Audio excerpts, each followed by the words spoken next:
December 14th, 1943. 0630 hours.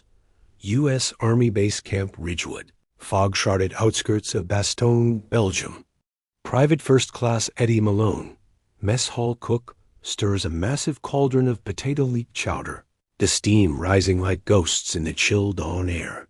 His hands, rough from peeling 1,000 spuds, grip the ladle tighter than usual. Today's batch carries a secret ingredient no one ordered. Peanut extract, smuggled from medical stores, laced into every pot for the morning shift. You can almost taste the creamy thickness. Hear the wooden spoon scrape the iron bottom. Feel the knot in Eddie's gut as G's line up, helmets under arms, breath fogging in the cold.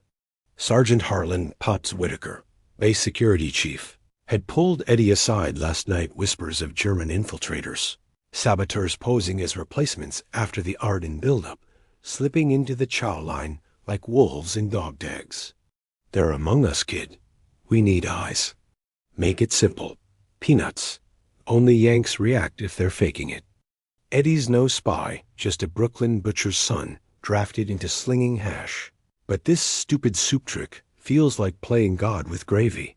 The first men grab tin mugs, slurp down gulps. Lance Corporal Tom Riley, fresh from stateside, shovels it in hearty. Nothing. Private Jenkins, the quiet new transfer from God knows where, takes one sip, then his face's throat swells. Eyes bulge like he's choking on hellfire. He hits the dirt, clawing at his neck as the mess hall erupts and shouts. Medics swarm. Eddie watches from the kitchen flap, heart-pounding first catch. But 6 more follow, collapsing in hives and gasps across the line. Security hauls them out, zip-tied and wheezing. By noon, interrogations crack them open. 7 Nazi commandos. Abwehr trained, papers forged, accents coached, but peanut allergies? No Croat doctor prepped them for a Brooklyn cook's pantry raid. Eddie dunks his ladle again, wiping sweat. His dumb recipe just flushed out the fox in the henhouse. But as MPs drag the last spy past, one locks eyes with Eddie, murmuring in broken English, "You, clever American pig." The war for intel in the Bulge just tilted.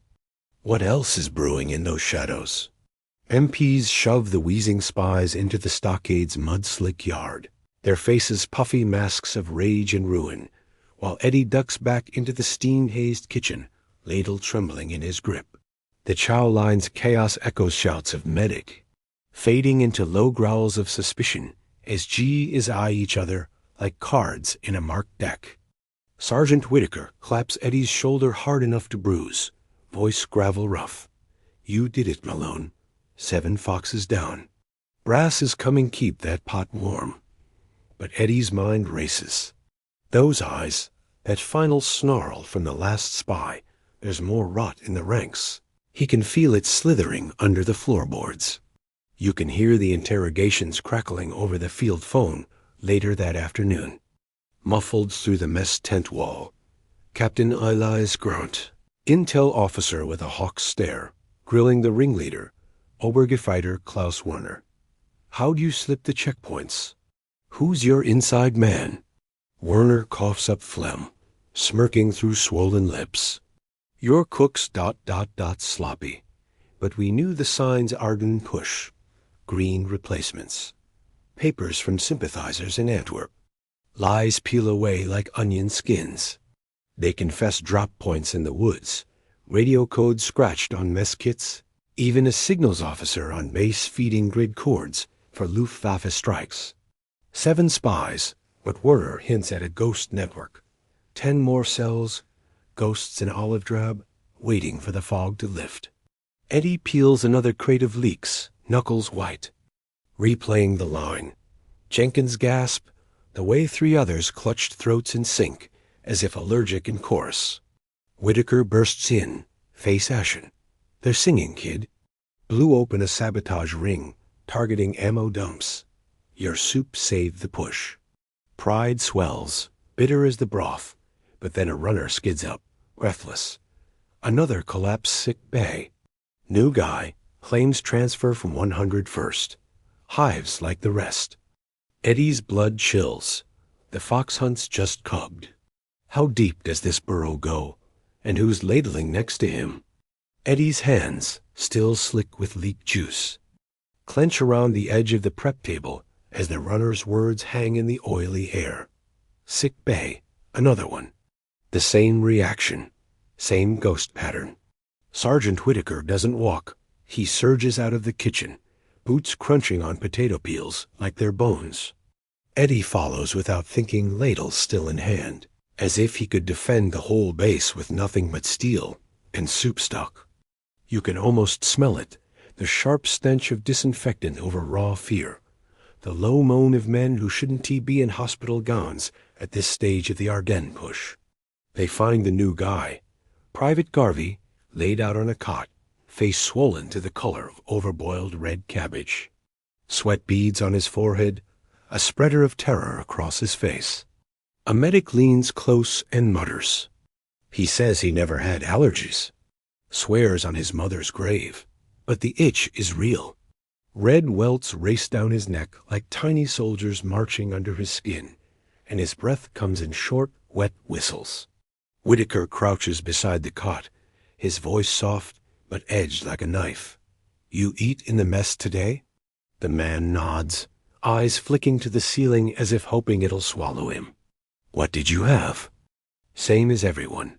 Potato soup. Big helping? Thought it was homie. That word homie lands wrong in Eddie's ears. No, gee, I says that, unless he's rehearsed it. Whitaker glances back at Eddie, a flick of the eyes that carries the whole weight of the base in it. Is he faking? Or were we wrong the first time? But Garvey's airway is starting to pinch. The medic checks his pulse. Dr. Brown will be down in a minute, might need epinephrine. Eddie stares at Garvey's hands, long, soft, with nails that haven't been chewed down by supply lines and foxholes. A clerk's hands, someone off paper, not the front. His mind flashes back to the other 7, wheezing in the stockade yard, their faces like punch-drunk prize-fighters. Their confusion real in the moment, until they realized they'd been caught. A realization falls over Eddie heavy as lead. They'd hesitated when they saw the menu. It wasn't the peanuts alone that snared them.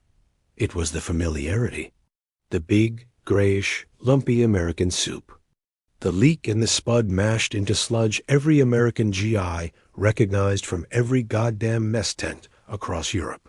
Their German-born tongues never tasted this before boot camp. Their cells didn't know how to fight it. They never rehearsed the allergy. Never learned when to fake discomfort and when to stay calm. Eddie leans closer to Whitaker. Sarge, he says low, what if the sick wasn't from the peanuts?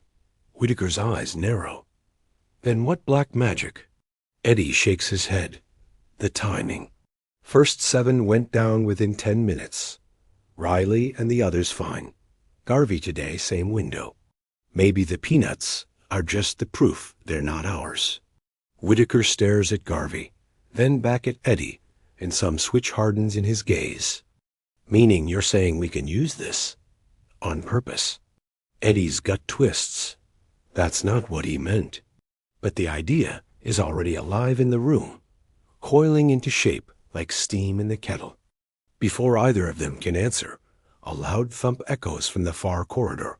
The door swings open, and Captain Grant strides in new them from the QM side of the base, but there's a new sharpness in his step. Behind him, 2 MPs drag a tall, wiry guy with sergeant's stripes and a face like a bespectacled weasel, Sergeant Max Nordal. Nordal? Eddie blinks.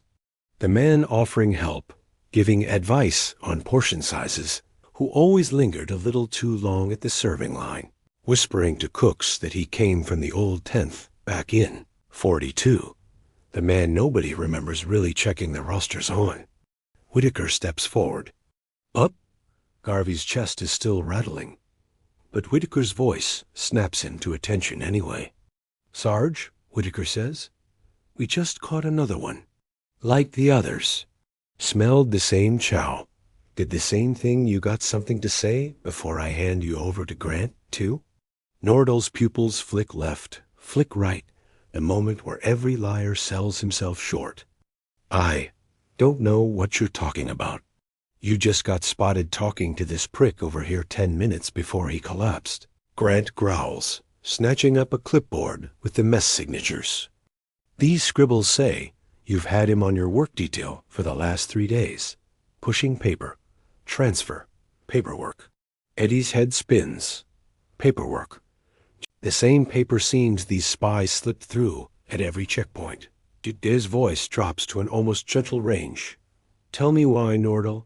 Was this your little meetup? Your handoff? Nordal's throat bobs. Others in the sick bay are starting to listen now. Eyes half-dressed, lying still, watching like it's a stage show. I just wanted a warm meal, he stammers. Maybe get neighborly with the cooks. Neighborly, Eddie repeats, sharper than he meant. So you tell them what to eat, where to stand, when to show their faces. And they throw up shells under the cook tent when you tell them to. He points at Garvey. Is he your oper? Garvey does something unexpected. He pukes. It's not the kind you see in wisecracks in barracks.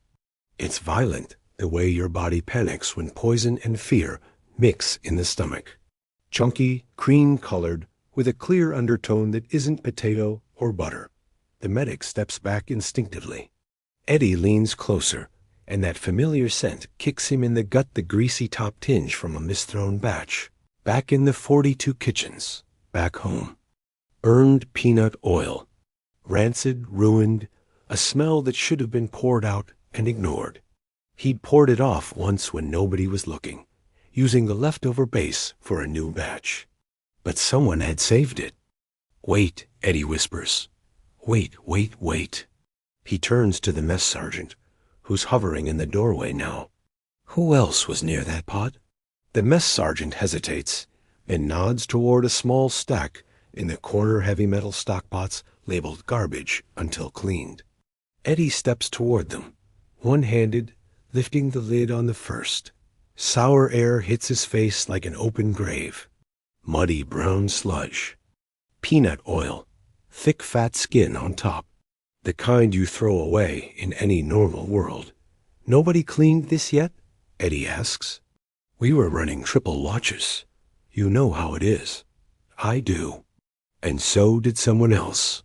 The pieces stitched together in Eddie's mind like threads in a parachute web. Someone didn't react to the peanuts in the soup because they'd already been dosing their system with the spoiled oil, training their body to accept it. Fake allergy. Real sabotage. Garvey, Nordal, maybe another dozen walking in and out of the mess halls, eating just enough to build tolerance before the big drop.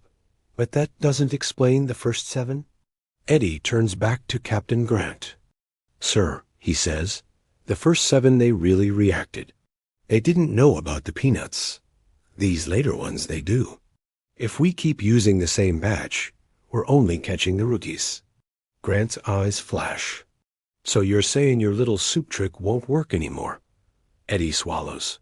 No, sir. I'm saying we need to get sneaky about it. Whitaker looks at the two of them, the cook and the intel officer. And for a moment, the lines between soldier and civilian fade. You got a plan, Malone?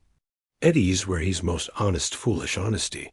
The kind that comes from standing in a kitchen for years, watching big talkers eat their words. We stop serving the same soup every day, he says slowly. Different base. Shit. Use beets one day, carrots the next. If you fake allergic, you got a fake reaction to every color and every smell. Badger's soup moves around slow. These girls learn the routine. Their bodies do too. We shake it up. Grant hums in the back of his throat. Change the script, Eddie nods. Every menu, every pot. If they can't rehearse the reaction, then one of these days they'll live their lie and choke on it for real. Whitaker barks a laugh. This base runs on routine. You shake the menu hard enough, you'll get mutiny. Better mutiny than mortar on top of us, Eddie snaps. He looks around the sick bay at Garvey, at Nordal, at the pale hands of men who've already earned scares no one wrote down in reports. They've been in our mess all along, talking to us, eating our food, playing our games. We don't notice till they throw up DDoS in the chow. Grant leans closer toward the cook, the whole weight of the campaign balancing in a shared breath. Then we start letting you cook like you're at war, Malone, not just for calories. Eddie feels the old wooden spoon in his hand.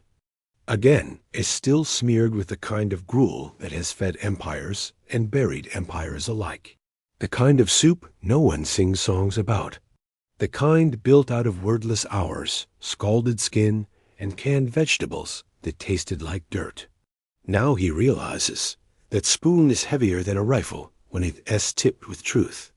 He steps out of the sick bay into the parade ground gloom, the crew moving around him like war machines, not men. Somewhere down the line, another mess tent is already calling for a new batch. Somewhere across France and Belgium, another base might be feeding spies right now and not know it. The knife inside that ladle isn't metal. It's strategy disguised as slop, intelligence cooked from suspicion, and old medical notes. And Eddie Malone, mess hall grunt in a place that usually only recorded veteran kills and artillery rounds, realizes something else cold and strange and sweet in his chest. He's running a counterintelligence operation from a tin pot. Eddie wipes the sick bay grime from his hands on his apron, the fabric stiff with yesterday's grease, as Captain Grant's words echo like a commission. Cook like you're at war. The mess tent flaps snap in the wind outside, carrying the low rumble of deuce-and-a-half trucks, hauling ammo through the murk reminders that the Bulge isn't waiting for perfection. Whitaker shadows him back to the kitchen, eyes scanning every shadow like it's a Jerry sniper. Start tonight, Malone. Beats tomorrow. Carrots the day after. Make it random. No patterns. Eddie's no chemist, but he knows a kitchen's alchemy. Swap one root for another. Spike with whatever the medics slip him peanuts one shift. Shellfish extract the next, and watch the fakers flinch. You can feel the tension coil as the evening chow line snakes longer than a company front. G is stamping feet against the frost. Rumors buzzing thicker than flies on sea rations. Heard the soup got 7 krauts. What's next, strychnine stew? Eddie sweats over the first rotation of Vichyssoise knockoff. Chilled potato with crab boil, pilfered from the officers' stores, doled out in dented trays. Nordall's in the stockade now, Garvey under guard, but whispers say, more transfers hit the roster this morning, ghosts, with stateside accents and eyes too sharp for farm boys. The ladle dips, serves, waits. First 100 slurp it down. Laughs, gripes about the fancy slop. No twitches. Then Private Lyle, Tex Harlan, new from the replacement depot, grabs his bowl. 1 spoonful. His spoon clatters. Neck swells, lips blue. He wheezes. What the hell's in this? Before hitting the sawdust floor. Medics haul him out fast, me's on their heels, but Eddie's tally ticks to 8. Interrogation later that night, piped through the field wire. Tex cracks like thin ice, spilling a supply cache in the pine thicket explosives for the fuel depot, marked for Christmas Eve. Grant's voice cuts sharp over the line. Good work. But they're adapting. Heard chatter on POW Frex. Beware the chow. Your rotation's buying time, not ending it. Eddie's stomach sours. He's feeding an army, sure, but now the enemy's got his playbook. Next dawn, he switches to beet borscht, heavy on the lactose powder from the dairy crates watch for the bloaters now. Line forms. Men eat. A cluster of 3 from the engineer platoon falter mid-bite. Guts cramp, faces drain white. 9, 10, 11. Confessions tumble. Radio parts buried under the latrines. Signals for Stuka runs. Word spreads through the base like bad coffee cooks are the new MPs. Soup the secret weapon. Eddie rotates again. Shellfish chowder, then almond emulsion in the oatmeal. Each shift nets 2 or 3 more. their forged papers crumbling under Grant's desk lamp, Abwehr tattoos peeking from sleeves. But the 14th, the wiry radio man, who lasted through 3 bowls before convulsing hisses as they cuff him. We have eyes everywhere, Coke. Your tricks end when the panzers roll. Coke? Eddie's blood freezes. Nickname from his Brooklyn alley days, not in any roster. Someone's been talking too close. Whitaker corners him at midnight shift, fog pressing the tent walls like a siege. They're naming you, Eddie. Means brass up top's listening. We hit 20 spies, ammo's safe, Bulge holds, but one's still slipping the net. Your sous chef, Rico? Been vanishing shifts. Rico, the Puerto Rican kid with a quick knife and quicker smile, always scouting scraps. Eddie's known him 6 months, shared smokes, split rations. Trust cracks like an eggshell under boot. He glances at the next pot simmering turnip puree, laced with walnut oil. Tomorrow's test. If Rico eats. A distant crump of artillery rattles the kettles. The Ardennes fog thickens.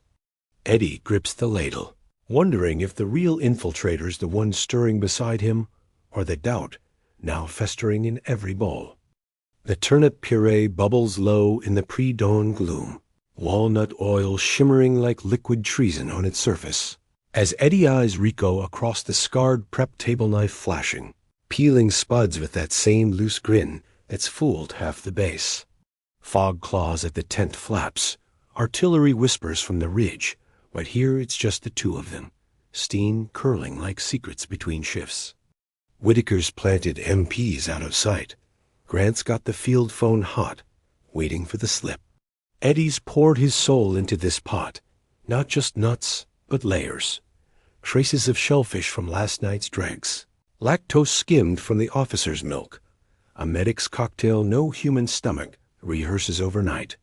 Rico's vanished 2 shifts running, back with scraps from the dump, eyes too knowing now. You can hear the sizzle sharpen as Rico wipes his blade, saunters over, dips a tasting spoon without asking, always the bold one. Family style, he joke. Eddie holds his breath, ladle hovering like a judge's gavel. Rico slurps, smacks his lips. Boss, this one's got bite. Walnuts? Fancy for grunts. No twitch. No swell. He grabs the spoon again, deeper gulp, chest steady as a quartermaster's ledger.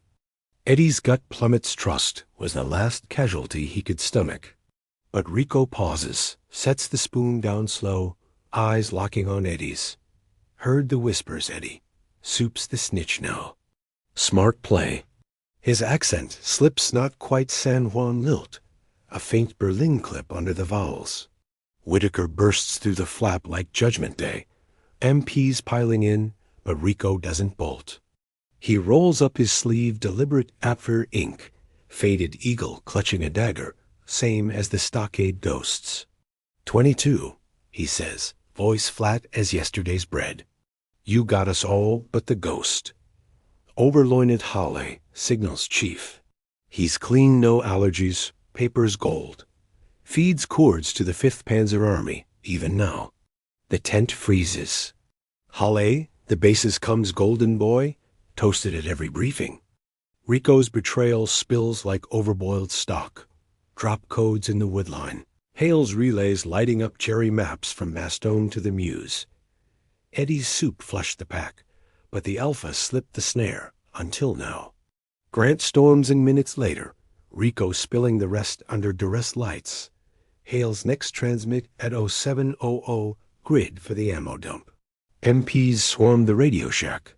Halle draws iron, goes down shooting, cipher book in his fist. 23 spies, ring shattered, Bulge intel secured, no sabotage, no Stukas. The line holds through Christmas hell. Eddie stands amid the steam, ladle cold now, as G's cheer him like a flyboy ace. Soup Sergeant Malone. Brass pins a bronze star on his apron next dawn, but victory tastes like ash. Rico, cuffed and led out. Nods once. Your stupid soup won the war in 1 kitchen Coke. We never saw it coming. The mess hall reopens to roars. Peanut-free stew simmering safe. Eddie stirs the piece, knowing the real recipe was suspicion forged in fire one pot. One shift, one choking lie at a time.